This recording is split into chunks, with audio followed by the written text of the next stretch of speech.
धार्मिक मान्यता अनुଯାयी संकटमोचन हनुमान को पानपत्र विशेष प्रिय अटे।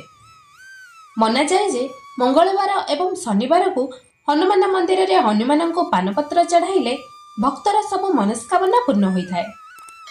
यदि आपण जीवन में कौन संकट अथवा बाधा रही अछि जार निवारण आपण निजे करिपारिबे नहीं, तेबे आपण आपणक उपरे थिबा बाधा को संकटमोचन हनुमान को पानपत्र सह अर्पण करंतु। सेथिपई आपण मंगलवार दिन हनुमान मंदिर रे पूजा पाठ करिबा परे पानपत्रटी को निज संकट निवारणर आशा नहीं अर्पण करंतु। जदि संकटमोचन आपणक बाधा बा कष्ट को उठांती, तेबे निश्चित हुअन्तु जे आपणक उपरे आसुथिबा समस्त बाधा विघ्न हनुमान हरि नेबे। सेथिपई तांको समस्ते संकटमोचन बोली कहिथांती। तेणु समस्त हनुमान भक्त श्रद्धार सहित तांको मिठा पान अर्पण करी निजर कष्ट निवारण सह निज पई वरदान मध्य मागिथांती। तेबे दर्शक बंधु, आसंत जानिबा संकटमोचन को पान बेड़ा अर्पण करिवार विशेष उद्देश्य एवं लाभ कौन।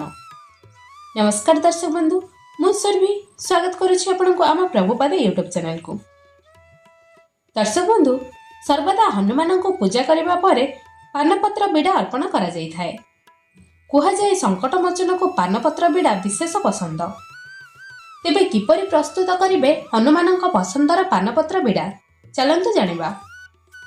पानपत्र बिड़ा प्रस्तुत करने समय सेथिरे केवल खैर, गुलकंद, पानमधुरी, नड़िया भूरा एवं सुखा मिठा फल एही पांचटी जिनिस विशेष भाव रहिबा उचित। एहा मध्य ध्यान देवे जे सेही पानरे चून एवं गुआ जेमिति रहिबो नाही।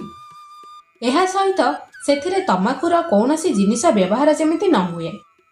एही प्रकारे हनुमानଙ୍କ प्रियर पान प्रस्तुत करी 5 ରୁ 7ଟି पान मंगलवार किंबा शनिवार रे हनुमान को अर्पण करी निजर कष्ट बा पीड़ा जणांतु। ता सहित घिओ बा जड़ा तेलर दीप प्रज्वलित करी भगवान का पाखरे विधि मुताबक पूजा करी शुद्ध घिओ रे प्रस्तुत लड्डू प्रसाद रे अर्पण करंतु।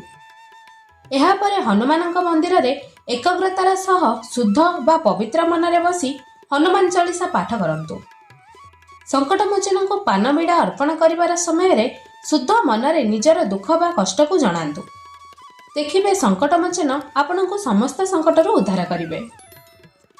दर्शक बंधु, एबे चलंतु जानिबा हनुमान को पान बिड़ा अर्पण करिले कौन लाभ होई थाए। सर्वप्रथमे आपणकर समस्त मनस्कामना से पूर्ण करिथांती। द्वितीय संकटमोचन आपणक जीवन रे थिबा समस्त संकट को निज ऊपर को नहीं थांती। तृतीय आपणक मन रे थिबा समस्त डर बा भय को संकटमोचन हरि थांती।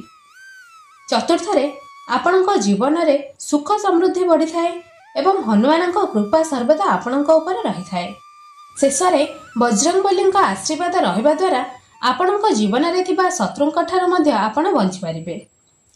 वास्तुशास्त्र रा मध्य पानपत्र को अत्यंत शुभ माना जाए। सेतिपई समस्त पूजा पाठ रे पानपत्र रा प्राथमिकता बेसी रही थाए। दर्शक बंधु, यह थिला बजरंगी को पानपत्र अर्पण करिवार विधि एवं विशेष लाभ विषय रे किछि तथ्य। आशा करुछि भिडियोटी आपनको पसंद आसीथिबो।